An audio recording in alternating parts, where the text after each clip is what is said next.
गुजरात के संगठन मंत्री हैं, लंबा अनुभव है संगठन चलाने का, क्योंकि संगठन में ही अपना योगदान दिया। और सबको जानकारी देना चाहेंगे कि कई वर्षों तक राजस्थान प्रदेश में छात्र आंदोलन के नायक रहे। अखिल भारतीय विद्यार्थी परिषद के कई वर्षों तक प्रदेश मंत्री का पद निभाया। इसलिए कार्य करने की तरीका, कार्य कैसे किया जाए, हम लोगों ने इस कार्य पद्धति कई चीज़ें सीखा है और विस्तार से उन्होंने इस विषय को आपके पीछे रखा है, क्योंकि किसी संगठन चलाने के लिए एक कार्य पद्धति होता है। मैं एक छोटी सी घटना बताता हूँ। हमने एक कार्यक्रम कर रहे थे, उस कार्यक्रम में दीप का प्रचलन था, तो सारा व्यवस्था कार्यकर्ता कर रखा था। जब वहाँ अतिथि गए दीप बनाने के लिए, तो सलाई था ही नहीं, सलाई कहाँ है, सलाई कहाँ है, सलाई कहाँ है। तो उस समय देखे कि मंच पर बैठा हुआ अतिथि ने कहा कि मेरी झोली में सलाई है। उन्होंने सलाई निकाल कर दिया, चल गया। ये संगठन का तरीका है। उसको पता था कि हम लोगों ने कि संगठन करने वाला वो अपने साथ झोली में सलाई लेकर चल रहा था, कि क्या कहते हैं मोमबत्ती लेकर चल रहा था। उसको पता है कि कहीं कमी होगा, उसको पूरा करेंगे। इसलिए हम काम जब करते हैं तो कार्य पद्धति की एक एक बिंदु को हम ध्यान रखते हैं। हमको अगर कार्यक्रम करना है इसमें क्या क्या जरूरत पड़ेगा, हमको अगर दीप प्रज्वलन करना है इसमें कोई क्या क्या चीज़ लगेगा, हमको पुष्पांजलि करना है इसमें क्या क्या चीज़ लगेगा। हमको याद है कि विद्यार्थी परिषद में 80 के 81 में तय हुआ कि हमको अम्बेडकर जयंती मनाना है। उस समय अम्बेडकर जयंती बिहार में मनती नहीं थी, तो बैठक में हुआ ताकि अम्बेडकर जी का फोटो भी नहीं मिल पाता था हम लोग का। तो हुआ कैसा करना है कि सभी संगठन मंत्री जो जाएंगे अम्बेडकर जयंती मनाने के लिए, तो अपने झोले में एक अम्बेडकर जी का मूर्ति रखेंगे। हम लोग झोले में अम्बेडकर जी का तस्वीर रखते थे, एक माला रखते थे, एक दीपक रखते थे और लेकर जाते थे। तो वहाँ देखते थे कि हाँ हो रहा है सर कहीं हमको लगता कि अम्बेडकर जी का मूर्ति नहीं, तो फिर हम लोग झोला से निकालते थे, वहाँ अम्बेडकर जी का फोटो लगाते थे। अभी संडे के हमारे साथ बैठे हुए तो लगाते थे, कार्यक्रम करते थे। इस तरह से हम लोगों ने कार्यक्रम का करने का कई तरीके होते हैं कार्यक्रम करने के लिए, तो हम लोग करते हैं। इसलिए आपका जो कार्य पद्धति में एक बात उन्होंने बताया कि कार्य करने वाला जो नेतृत्व करने वाला उसका साथ कैसा है। यह बहुत आज के माने रखता है आज के समय में कि वो कार्यकर्ता का साथ कैसे है, उसकी भी उसका कैसा साथ रहेगा, उसी हिसाब से उसके साथ कार्यकर्ता दिखते हैं। इसीलिए हमारे पास है उसका साथ समाज में अगर साथ रहेगा तभी वह उसके साथ दिखेगा। एक विषय उन्होंने रखा और पूछा गया है नए औजार कानून। नए औजार ये क्या है, ये बहुत बड़ी भूमिका ने सोच दिया कि किसी संगठन चलाने के लिए न्यूनतम संगठन में क्या करें। तो अब आप संगठन को आप लगातार चलाना है, संगठन को बढ़ता संगठन बनाना है, स्वयं कॉर्पोरेशन शुरू करते हैं। उसमें हमें हमेशा ध्यान देना पड़ेगा कि नए लड़ाके, नई तरीके और नए सिस्टम, नए औजार, नए लड़ाके, नए तरीके को उपयोग करके नए लड़ाके को आपको खोलना पड़ेगा, नए कार्यकर्ता को निकालना पड़ेगा, खोलना पड़ेगा कि कौन लड़का नया है जो कुछ कर सकता है। तरीके नहीं हो सकते हैं। अब हम कर सकते हैं, लोग ये बोलते हैं क्या महाभारत के युद्ध में रामायण के हनुमान का उपयोग करेंगे, हनुमान लड़ेंगे नहीं, लड़ेंगे। अगर सुग्रीव वहाँ जाकर कहेंगे हो कि भीम ने कहा चलिए भाई आप हमारे युद्ध में आप शामिल हो जाइए, कि भाई उसका कहना है तो पूरा मैं क्या जा सकता हूँ कि चलिए भैया काम कर सकते हैं, हम आपका जो ध्वज होगा उसका ऊपर चढ़ जाएंगे।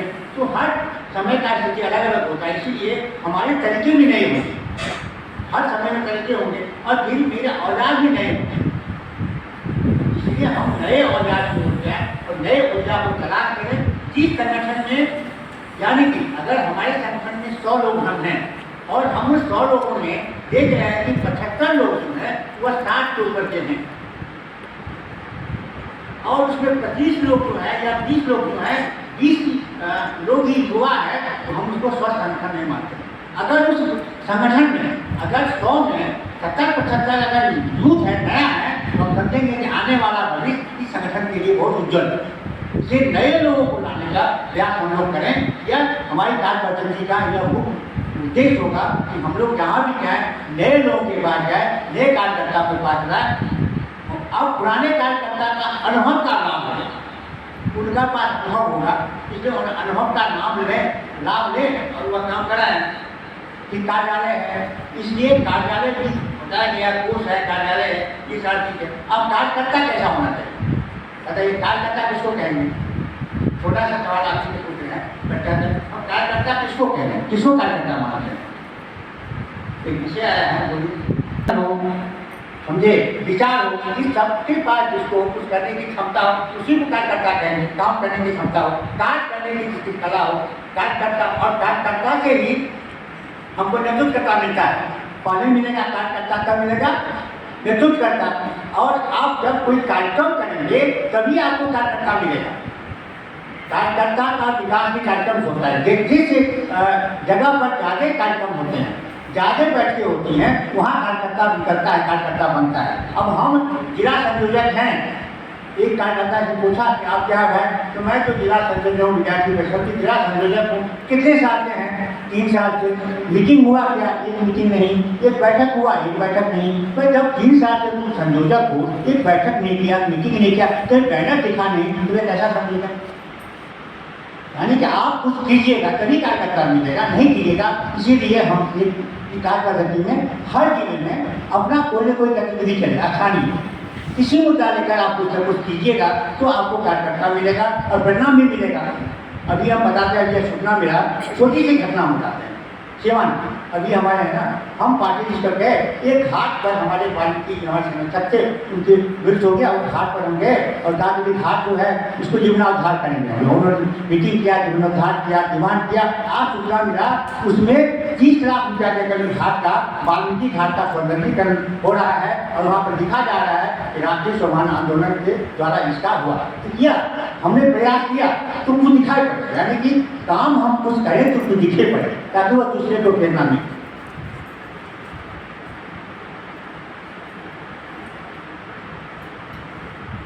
बैठक सबसे इम्पोर्टेंट है प्रवास। अगर आप प्रवास नहीं करेंगे तो संगठन का विस्तार नहीं होगा। प्रवासी कार्यकर्ता का होना, हमने 10 साल से गोविंद जी सुनते हैं, कम से कम 10, 12, 15 कार्यकर्ता हमारे राष्ट्रीय स्तर पर होता है तो सतत प्रवास करें।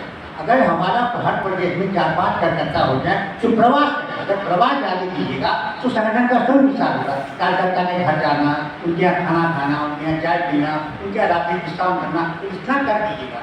मैं नहीं कहूँगा, लेकिन मैं यहाँ पर बैठे हुए कहीं 35-36 मेरे इसमें संचार समिति के, मैं उस 35-36 को खा गया हूँ, उनके यहाँ खाना खाया हूँ, उनके यहाँ रात बिताया हूँ, तो सब जानते हैं। तो आप कार्यकर्ता के घर पर जाइए, प्रवास कीजिए। प्रवास जितना कीजिएगा संगठन आपका उतना मजबूत होगा। इसलिए प्रवास करना, प्रवासी कार्यकर्ता होना यह ज़्यादा आपकी इम्पोर्टेंट है। प्रशिक्षण तो बोलते हैं ट्रेनिंग, समझना ये कि आपका प्रशिक्षण जरूरी है, क्योंकि आप जब प्रशिक्षण लेकर जाइएगा फिर आप क्या कहिएगा?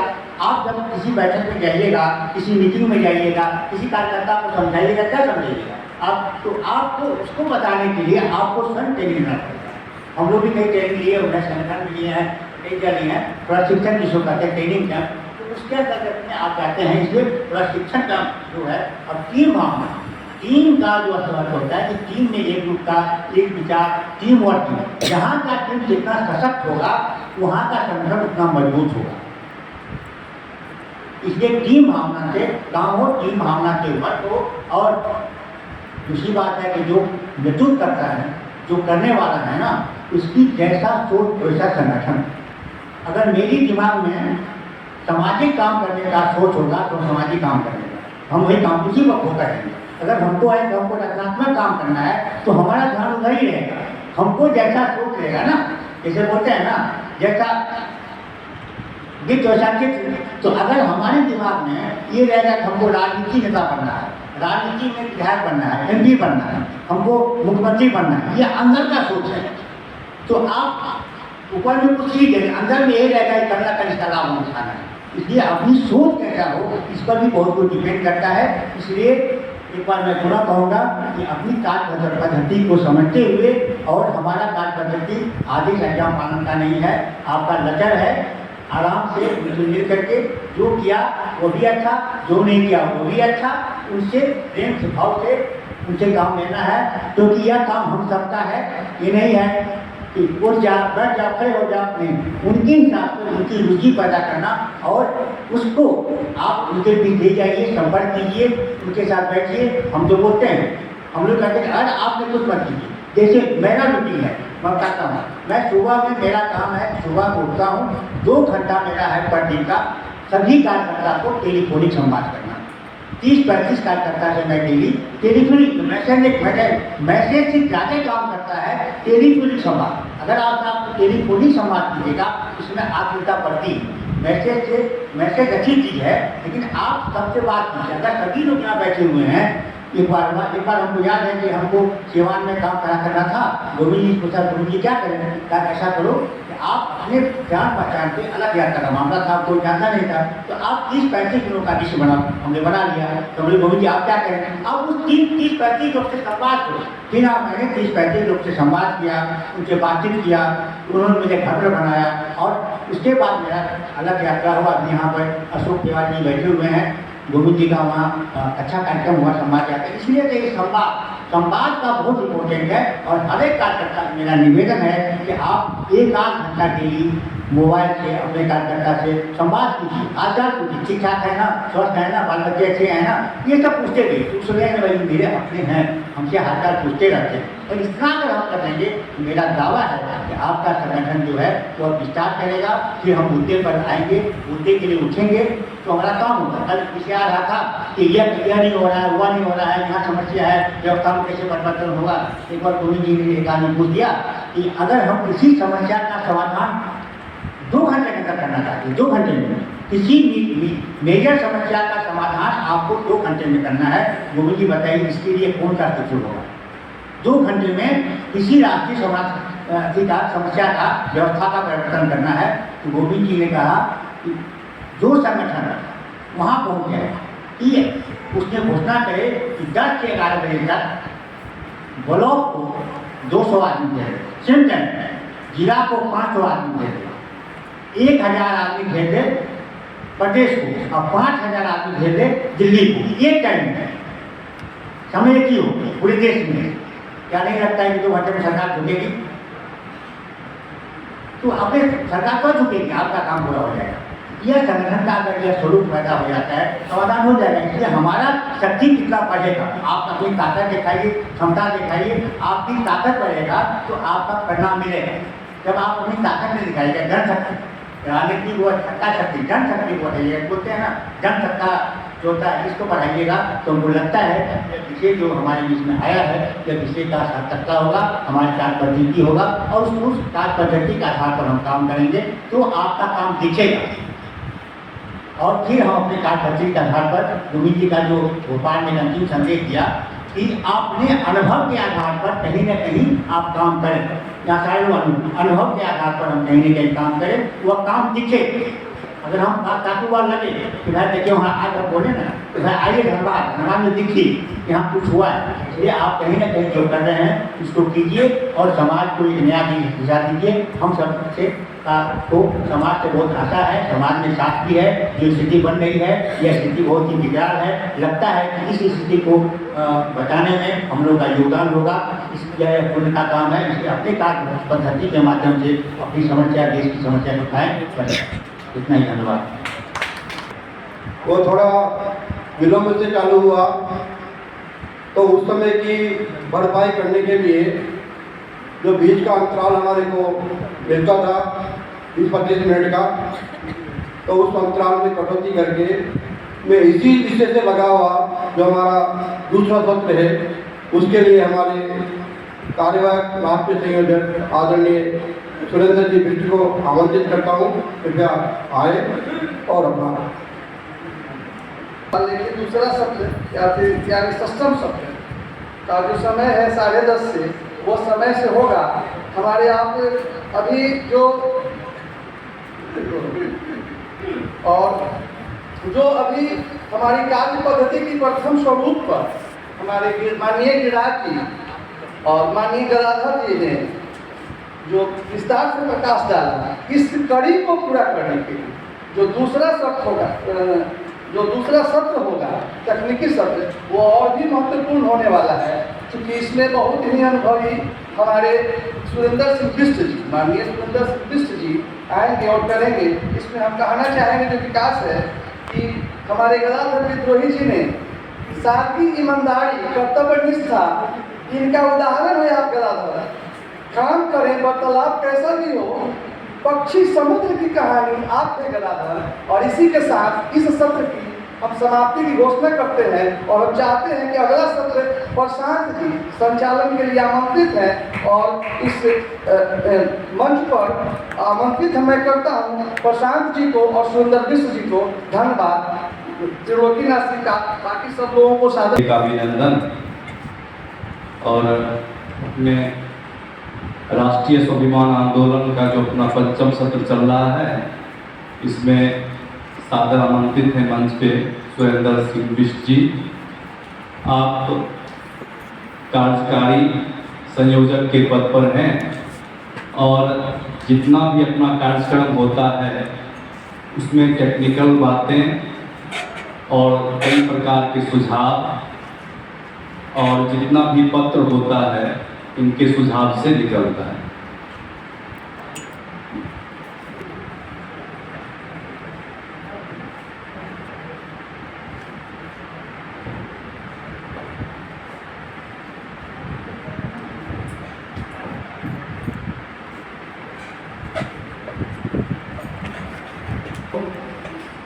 समय पर समाप्त करने के लिए धन्यवाद। हम ठीक समय पर द्वितीय सत्र जो दिया है उसे प्रारंभ कर पा रहे हैं। और इसके बाद जो सत्र होने वाला है वो अधिक महत्वपूर्ण है। आदरणीय चंद्रशेखर प्राण जी, कार्यकर्ता निर्माण एवं नेतृत्व विकास, इस पर उनका सत्र होगा। हमारा जो सत्र चल रहा था तो इस कार्य पद्धति, इस पर हमारा सत्र चल रहा था और उसके 2 भाग हमने कर लिए थे। एक तो ये था कि कोई भी संगठन बनता है, कोई भी धार्मिक संगठन हो, सामाजिक संगठन हो, राजनीतिक संगठन हो और राजनीतिक, अर्ध राजनीतिक, राजनीतिक संगठन हो या राजनीतिक दल हो, तो कुछ संगठन की कुछ सामान्य बातें हैं, वो सब पर समान रूप से उस संगठन का स्वरूप और उस संगठन की कार्य पद्धति में समाहित होनी चाहिए। मतलब संगठन, अब कई एनजीओ चलते हैं वो एक व्यक्ति केंद्रित होते हैं, वो अपने को शायद संगठन भी कहते हैं, लेकिन वो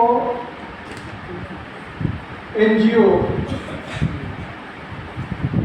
होते हैं, वो संगठन नहीं होते। तो संगठन में और संस्थान में, जिसको गैर सरकारी संस्था, तो संगठन का अपना स्वरूप होगा, अपनी कार्य पद्धति होगी, अपनी विचारधारा होगी, अपना लक्ष्य होगा। और सीमित लक्ष्य के लिए छोटे संगठन बनते हैं और एक व्यक्ति केंद्रित होते हैं या एक कोई प्रोजेक्ट जिसको अंग्रेजी भाषा में कहते हैं वो केंद्रित होते हैं। तो वो सामान्य, अभी आपने माननीय सह संगठन मंत्री, राष्ट्रीय सह संगठन मंत्री गिरिराज गुप्ता जी और माननीय संगठन मंत्री, राष्ट्रीय संगठन मंत्री गदाधर विद्रोही जी ने आपके सामने वो संगठन की जो सामान्य पद्धति है, कार्य समझ है, उसको रखा। उसमें कुछ विशेष हम अपने संगठन में खड़ा करना चाहते हैं। तो वो क्या है और कैसे हो, तो ये द्वितीय सत्र, ये जो अभी विशेष सत्र कार्य पद्धति हमारे संगठन की क्या है। तो इसमें एक बात जो शायद गिरिराज जी ने भी कही हो, माननीय गदाधर जी ने भी कही हो, एक तो बने बनाए संगठन है, तो उनका स्वरूप तय हो चुका है, उनकी कार्य पद्धतियां तय हो चुकी है।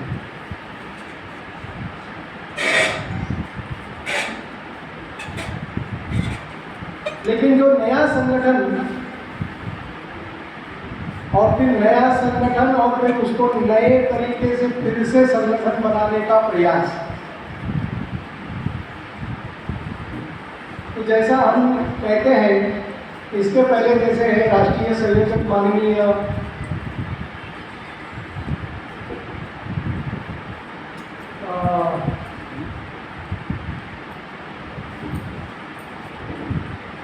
पवन श्रीवास्तव जी, राष्ट्रीय संयोजक माननीय पवन श्रीवास्तव जी थे।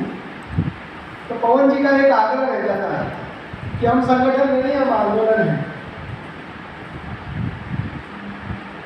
हम संगठन नहीं, हम आंदोलन हैं, एक मंच है, तो उसको कोई ढांचे की जरूरत नहीं होती। आंदोलन आंदोलन के तरीके से चलता है, ये उनका अनेक बार आग्रह रहता था। और इसलिए कोई संगठन की जरूरत नहीं है, कुछ लोगों को जोड़ा जाए और आंदोलन चले। उस अनुभव से भी हम गुजरे। अब उसका समाधान हमने निकाला हमारे राष्ट्रीय पदाधिकारियों ने कि भैया हमारे नाम में आंदोलन जरूर है, नाम में आंदोलन है। उस समय एक विशेष परिस्थिति थी, एक विदेशी व्यक्ति प्रधानमंत्री बनने की आशंका पैदा हो गई थी, राष्ट्रीय स्वाभिमान का प्रश्न था, एक तत्काल आंदोलन प्रारंभ करने की जरूरत थी। इसलिए उस समय बैनर बन गया राष्ट्रीय स्वाभिमान आंदोलन। अब उसी बैनर को हम आगे चला रहे हैं, लेकिन बैनर में भले आंदोलन हो, वहां मुझे लगा ये अच्छा है। तो संगठन में आंदोलन, हमारे बैनर में हमारे नाम में आंदोलन जरूर है, लेकिन हम केवल एक आंदोलन नहीं है कि कल उठे और जिलाधिकारी को धरना देने के लिए खड़े हो गए, इतना हमारा संगठन नहीं है। वो व्यवस्था परिवर्तन तक लाने के लिए कार्य के लिए बना हुई संगठन। तो ये बात है 2021-22 में फिर उस पर मंथन हुआ और नहीं, अब हम अपने को एक संगठन के रूप में विकसित करेंगे। तो ये बात ध्यान रखना है कि हम बने बनाए संगठन नहीं है, एक मंच था, उसको एक संगठन के रूप में विकसित करने का प्रयास करना। तो हमारी सारा संगठन का स्वरूप, हमारे संगठन की कार्य पद्धति, विचारधारा, जो हमारा लक्ष्य था, जो हमारा दर्शन था, वो तो माननीय गोविंद जी दे चुके हैं। लेकिन संगठन का स्वरूप और कार्य पद्धति उस लक्ष्य की प्राप्ति के लिए, उस दर्शन के अनुसार लक्ष्य प्राप्ति के लिए संगठन का स्वरूप और कार्य पद्धति को हम फिर से विकसित कर रहे हैं। तो हम बने बनाए संगठन नहीं है, हम बन रहे संगठन है। ये एक मूल बात हम सब ध्यान रखेंगे, तो अनेक किंतु परंतु का उत्तर उसी में मिल जाएगा। एक दूसरा, एक उदाहरण मैं दे रहा हूं। जब अब देश का स्वतंत्रता मिल जाएगा और गांधी जी ने अपने राजनीतिक उत्तराधिकारी के रूप में नेहरू जी की घोषणा कर दी, नेहरू जी कांग्रेस के अध्यक्ष बन गए, सरदार पटेल ने अपना नाम पीछे भेज दिया। तो उसके बाद गांधी जी ने एक पत्र लिखा नेहरू जी, और वो पत्र लिखा कि तुम्हारे और मेरे बीच में जो सहमति है और जो असहमति है, वो अब पूरे देश को पता चल जानी चाहिए। और हिंद स्वराज्य में मैंने जो बातें लिखी, मैं ग्राम स्वराज्य की बातें जो मैं करता हूँ, भारत के सांस्कृतिक पुनरुत्थान की बातें जो मैं करता हूँ, उसमें आपके विचार भी अब जनता को पता चलने चाहिए। और मेरे और आपके बीच के पत्र व्यवहार को मैं मेरी पत्रिका में छाप दूंगा, ताकि सबको पता चले कि नेहरू और गांधी में क्या अंतर है। अब ये पत्र गया नेहरू जी के पास, नेहरू जी का उत्तर आया।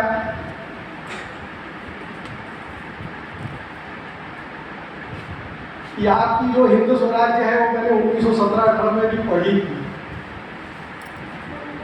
बाद में भी पढ़ने की कोशिश की, मेरे पल्ले कुछ नहीं पड़ा। आप अहिंसा की बात करते हैं, आप सत्य की बात करते हैं, लेकिन गांव में मुझे पिछड़ापन नजर आता है, गांव में मुझे हिंसा नजर आती है। इसलिए आपके ग्राम स्वराज्य से मैं सहमत नहीं हूं। ये उत्तर आ गया नेहरू जी के यहाँ से। अब जो गांधी नेहरू विरोधी है वो इसको फतवे दिखाने के लिए इसका उपयोग, दुरुपयोग, सदुपयोग करते हैं। देखो गांधी और नेहरू में मतभेद है, लेकिन इसके बाद का गांधी का पत्र है। वो कहते हैं कि तुम्हारी और मेरी समझ में अंतर है। मैं आदर्श गांव के ग्राम स्वराज्य की बात कर रहा हूं। सुनिए, मैं मेरे सपनों के आदर्श गांव के ग्राम स्वराज्य की बात कर रहा हूं, और तुम आज के जो गांव की दशा है उसको ग्राम स्वराज्य मान रहे हो।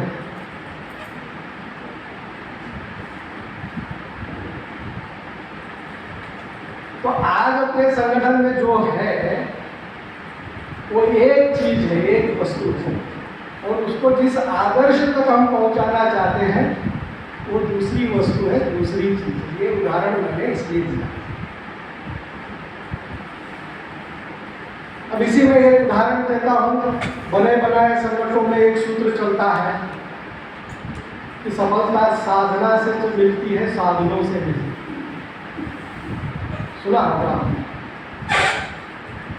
लेकिन ये अर्ध सत्य है।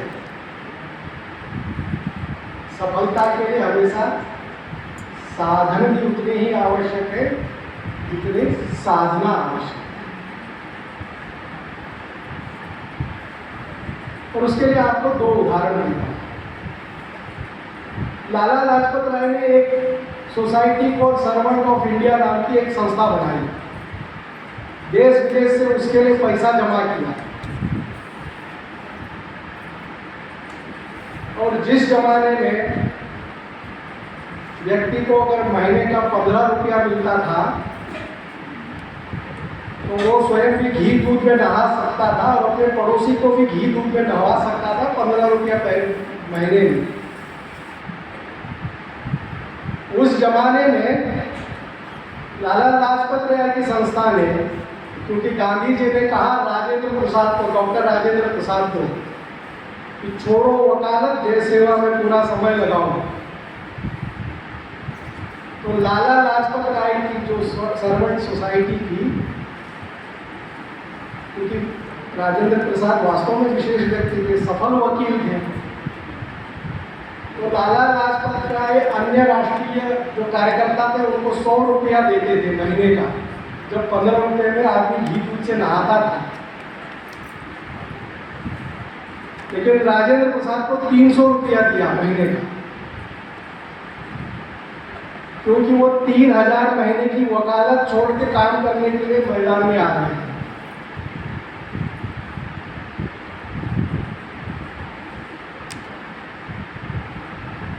उसमें आगे और है कि राजेंद्र प्रसाद के परिवार के सभी लोग एक दिन तक खाना नहीं खाए, दिन भर रोए, क्या पागलपन सवार हुआ है।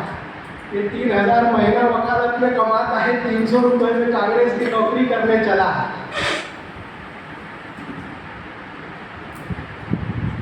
तो ये उदाहरण मैं इसलिए दे रहा हूँ कि कांग्रेस में जो बड़े बड़े लोग थे उनके साधनों की भी चिंता उनके राष्ट्रीय नेताओं ने की।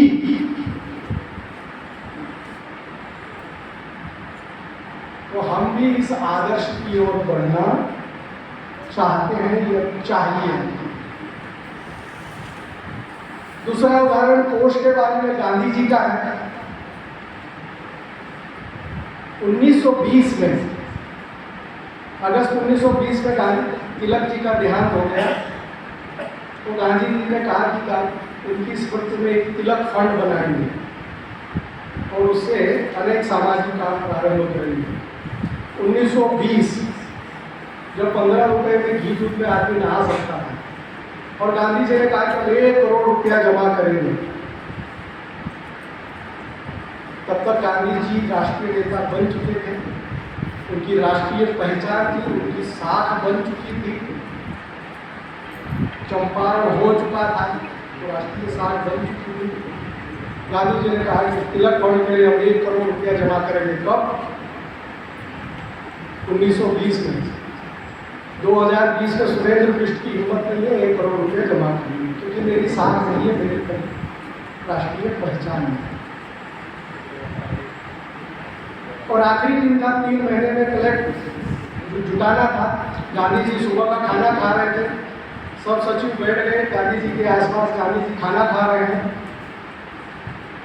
तो उनके सचिव ने कहा कि 96 लाख रुपया जमा हो गया है। तो शाम को प्रेस कॉन्फ्रेंस में घोषित करते हैं कि हमने 1 करोड़ मांगा था और 96 लाख जुटाने में हम सफल हुए। तो आज आखिरी दिन है, प्रेस नोट जारी कर देते हैं। तो गांधी जी ने कहा प्रेस नोट जरूर जारी करिए। सुबह का 11 बजा है, प्रेस नोट जरूर जारी करिए, लेकिन उसमें लिखिए कि हमने जनता से 1 करोड़ मांगा था, 96 करोड़ जमा हो पाया है।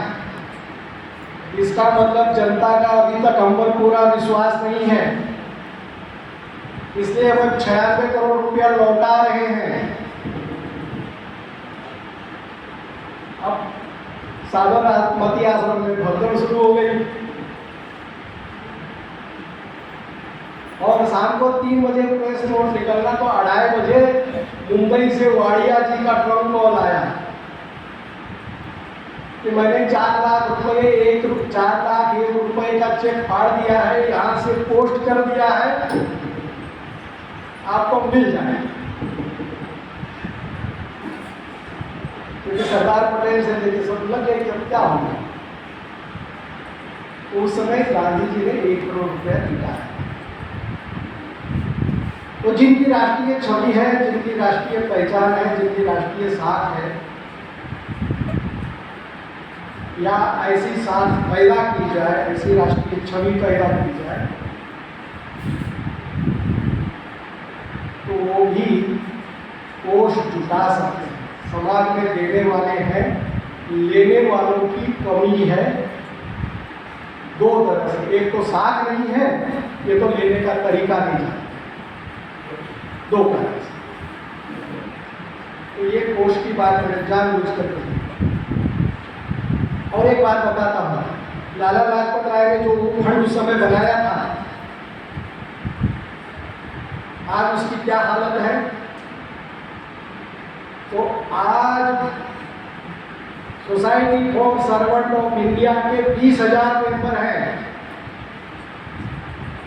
और उस 20,000 मेंबर को हर महीने 2,000 रुपया आज भी उस फंड से मिल रहा है। कितने लोगों को? 20,000 लोगों को। अर्थात वो फंड जब लाला ने जमा किया था तो आज भी उसमें से 54 करोड़ हर साल बांटे जा रहे हैं। तो नेता अगर स्वयं को दांव में लगा दे तो इतना बड़ा फंड भी खड़ा कर सकता है। और आगे चलकर ये आप सबको करना है।